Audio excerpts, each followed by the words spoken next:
Dans le tutoriel d'aujourd'hui, on va parler des masses d'écrêtage. Pour mes fichiers sources, je suis allé chercher d'abord sur le site de VMaps où vous pouvez trouver toutes sortes de formats d'images de toutes les cartes du monde et des images sur Excel.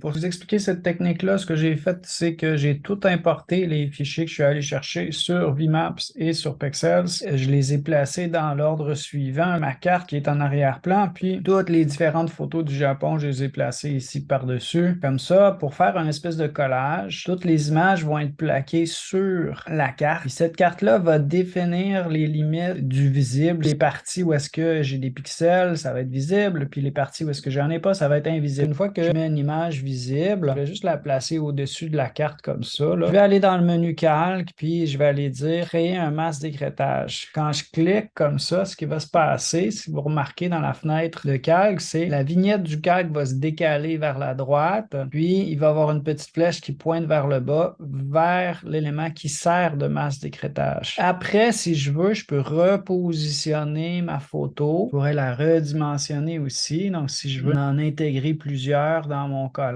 je vais faire la suivante comme ça. Vous pouvez aussi flotter à la frontière entre les deux calques, puis enfoncer la touche Alt ou Option, puis vous allez voir l'icône qui représente le masque d'écrêtage apparaître. J'ai ma deuxième image ici. Je vais la redimensionner. J'improvise un petit peu mon collage, là. Ensuite de ça, je pourrais en faire plusieurs en même temps si je voulais. Donc, si je prends ces deux-là en même temps, puis j'y vais avec calque, puis créer un masque d'écrêtage, ben à ce moment-là, les deux images qui étaient sélectionnées vont devenir coupées par notre carte.